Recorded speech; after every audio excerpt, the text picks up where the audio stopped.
So, joining me in the studio to discuss more on political tolerance as political activities in the country ahead of the 2027 general election is a public affairs and also the technical advisor to the Bayelsa State Governor on communications and strategy, Everardo Don Abednego. You are welcome to Political Update. Yeah, thanks for having me. So let's start from your state, Bayelsa State. Would you say the state government having that culture of tolerance when you talk of politics in Bayelsa State? Yeah, I think first we need to talk about the state of security in Bayelsa State. As a bragging right, our administration, which is largely Christian, as a short prosperity government, has been able to ensure that we do the needful. What is the needful?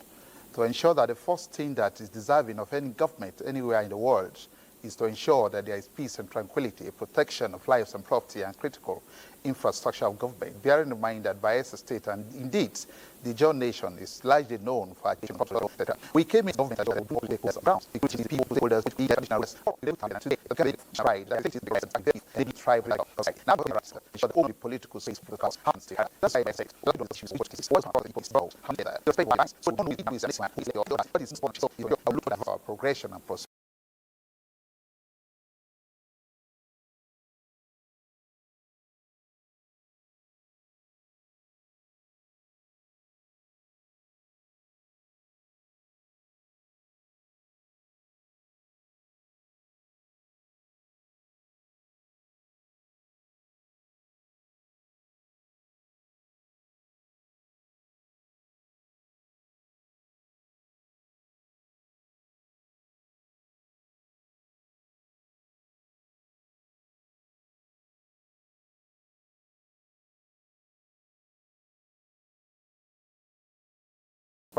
As a state, in terms of building structures for reprofiling Medicare and Medicaid to ensure that the educational status of the state, we have a new look, where children and kids and wards of the state can come to Abuja here, live in Nigerian, coming to Abuja to compete with folks, their colleagues and their peers from all states of the country. And of course, whenever given the privilege to travel abroad, they can make this nation proud that they belong to a state and the country where things are done greatly well. That's a very perfect way to take off. But I know I don't want to dispute the fact that the state governor is also bringing in other party members to his cabinet. I can attest to that. For instance, the commissioner for lands, I guess, is from APs and other appointees, even special advisors. But when you talk of political tolerance, as of now in Bayelsa State, there is an issue ongoing, the new associates. And some persons reportedly participated, about 27 members, special advisors and essays participated in that process, and we were told that they were relieved of their appointment because they participated. Will you describe that as a political tolerance, or there is more to it that you will explain to Nigerians about that issue? As a government, we have largely tried as much as possible not to lend credence to issues of distraction. In as much as we are concerned as Bayelsans, and indeed as a government, we do not have time to discuss about things that, of course, are going to derail us from the prospect of having democracy, good governance, that will ensure that there is development for our people. It is not true, after all, that there are crises of whatever political guise in Bayelsa State. People do have right to air their views. In fact, as an administration, what we do is to ensure that we boost the feedback mechanism of the state by ensuring that the pulse of the people at every time is felt by government. And so it does not matter which political leanings you think you belong. What's most important is that at every time identify what government is doing that is transforming your environment. Say, government, you're doing right. Lend credence to that by showing solidarity. However, where you see government not doing things right, wake up smartly and speak against it. But all of these must be done, whether for or against government, must be done within the ambit of law and good conscience. That is what we've been doing. It is not true, after all, that in Bayelsa State, there is an upheaval somewhere because some people are feeling otherwise about God. No. You see, look, we have said again and again, the level of tolerance we have in Bayelsa State can't be seen anywhere in this country.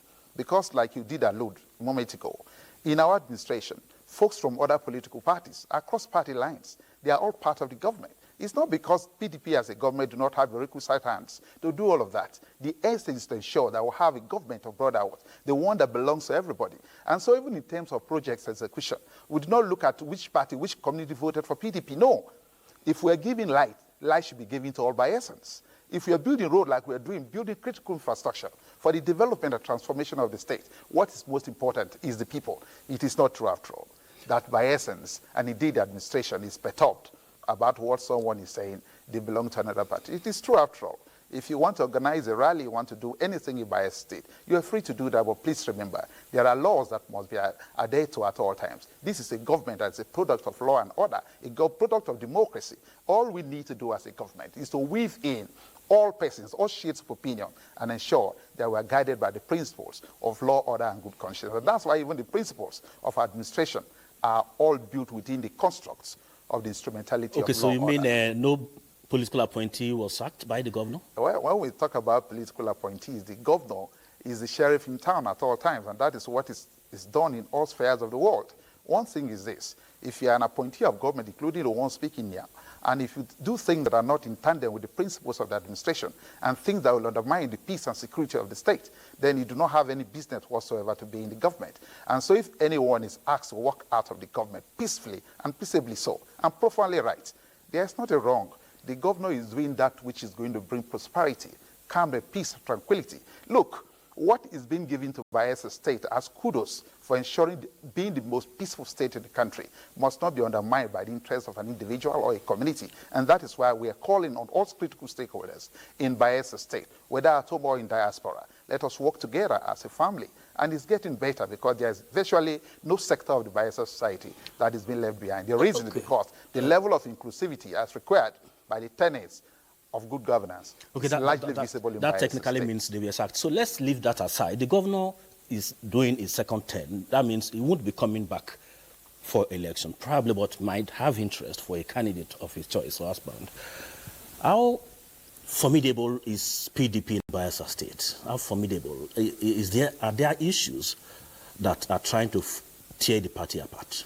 Yeah, I think it's important to mention that it is a truism, after all, that PDP at the national level is having some challenges, but everything is being done within the ambit of law and good conscience to ensure that those issues are resolved, and we're very optimistic about it.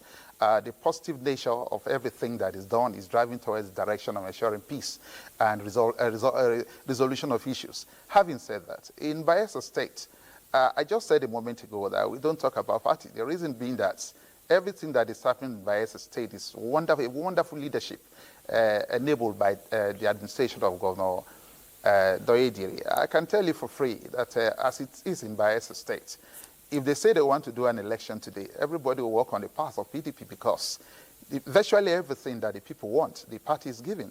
The governor is ensuring that the forgotten people of Bayelsa State, for example, if you talk about the three senatorial districts of the state, from Bayelsa West, Bayelsa East, and Bayelsa Central, roads are being built, bridges are being connected. The people that never saw road before are seeing road.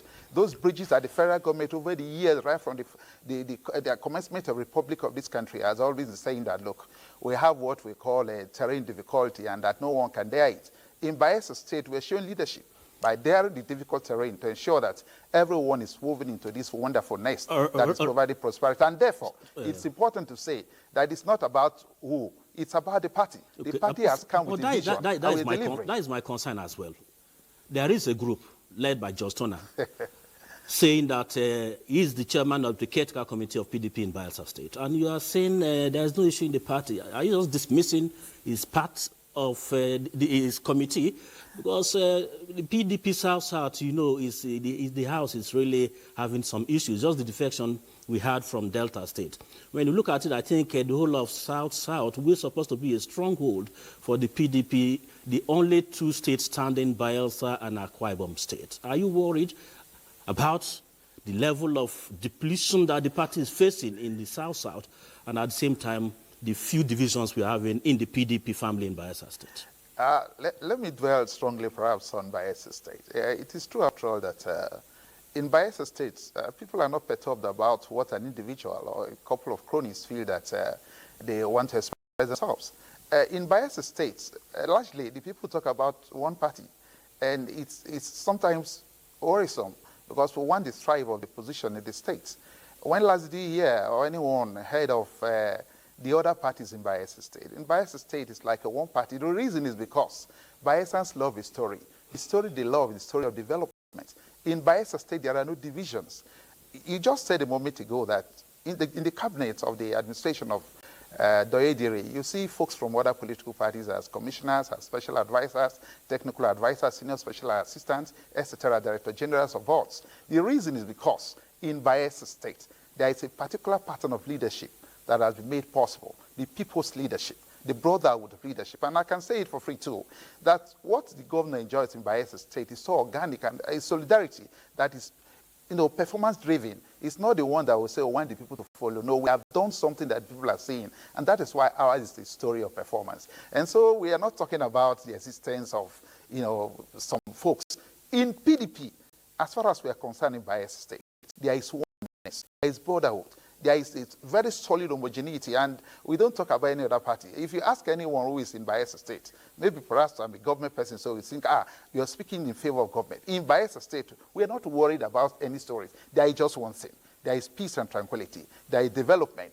And the governor has also told the people of the state, we have just started the first 1 year of the government. We still have approximately 3 years to go for the second tenure. What do the people want? We want to ensure that the power generation that will promise the people, now the turbines have arrived. And so we're believing that by December this year, Bayelsa State is going to be one among the many states in this country that is going to be having 24-hour power supply. If we must speak to the topic we are discussing, political tolerance, probably we'll still bring you back to discuss developmental strides in Bayelsa State. So about the issue of political tolerance, the federal government is being governed by APC and then Bayelsa PDP. How would you describe the relationship between the federal and the state in terms of development and other issues? Yeah, I think when some folks think that the governor is having an uncommon romance with Mr. President and is disturbing them, I think I see reason with them because in Nigeria, leaders sometimes lean on party positions. The relationship between my governor, the governor of Bayelsa State, and President Bola Ahmed Tinubu is a fantastic one. It's like that of the Bible, the one the Bible describes the relationship between David and Jonathan. It's so knitted. It's like a senior brother and a younger brother.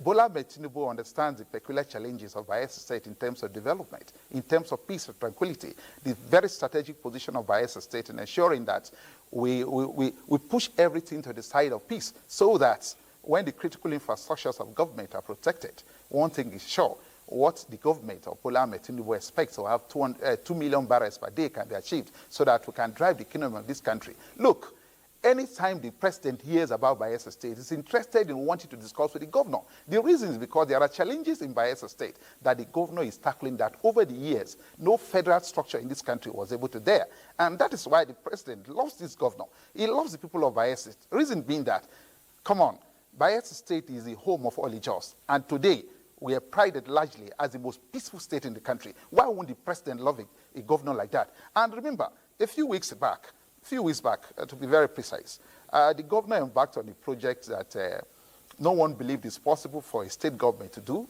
taking road from Inigwa, Nembe to Brass, the depth of the Atlantic, and the governor had reports about it. In addition, we understand the very peculiar security challenges in that area as a result of the marine, challenges. But you know what? The president called for the governor and said, what I've heard and what I've seen, been proven by security chiefs and multinational organizations and civil society organizations, it is good enough we partner. And that is why part of that road has been taken over by the federal government under the leadership of Bola Ahmed Tinubu. I'm not holding brief for Mr. President and his spokesman, but I can tell you for free that Bayelsans are indeed happy with the president because of the wonderful collaboration that our state and indeed our government is enjoying. And things are getting better. We believe that much more openings are going to be there for us to enjoy as a people because what we need is transformation. But first, there has to be peace. Anytime we have peace in Bayelsa State, there is peace in the Niger Delta. And by large extension, of course, it affects virtually every sector. We have just less than 2 minutes to round off this discussion. But let me ask you, are you worried as a PDP member about the level of defections eating your party? It should be concern of all Nigerians and all well-thinking folks that if care is not taken, the country may be drifting to a one-party state. But I would say, as a Nigerian, as a Bayelsan, for us, we are not perturbed about that. Our concern is, how do we get water to drink? How do we get roads to the forgotten people of Bayelsa State? How do we have 24-hour power generation like it was promised and it's been done? How do we ensure that we provide the educational status of our state? How do we ensure we extend and expand the Medicare and to ensure that the health insurance policy of the state administration does not leave anyone untouched? This is the story of performance. So will I say at this point that if I must borrow the words of former Minister of Labour, Chris Ngige, that says it's not about the party, political party is like a vehicle, the destination that matters. But beside that, PDP has delivered for the job people. PDP has delivered for Bayelsa State. Bayelsa is working. PDP is working. PDP gave Bayelsa State President Goodluck Jonathan that has become an international icon. Anyone from Bayelsa State and the judge that speaks otherwise, then the person does not understand the reality of history. For us and for me that is talking here, I'm not talking as a second fiddle in this country. I'm speaking as a man whose community has produced a president. That's the PDP. And that's why Nigerians know that we have hope in this country. But if you ask me about one-party state, no, it's not fair for democracy. But somehow, it's not one party. I think we have Afghan other parties, but would you be surprised, for instance, tomorrow your governor from PDP to come to APC? It's never contemplated. What the governor is interested in is delivering democracy, the dividends of democracy, to ensure peace, to ensure that standard education, so that our folks. But what if that happens? We don't want to speak. But I'm not the governor. But certainly, you are a spokesman. The signs, you are a spokesman. You are the signs are not there at all. Technical advisor on communication and strategy. Of course. So whatever you are saying, we conclude that you are speaking from the point of authority and. From the governor, so you are a spokesman technically. So anyway, but maybe I'll add yes. the words of the governor, his body language, his performance, his courage tells the story of a love of PDP, a love of development, and one who believes in multi-party system. And that's what we believe in as a government. That's what Bayelsans want. That is what is giving us credence to performance. And of course, Don, you are truly done when it comes to analysis like this. So I don't want to argue further, but I think that's the much we can take on today's edition of Political Update. My name is Mia Ogede. Hopefully sometime we still invite the technical advisor to the Bayelsa State Governor on Communications and Strategy, Evarada Don Abednego. Having you on the program is quite an interesting one. Thank you very much. I appreciate it. Thank you. I'm profoundly so.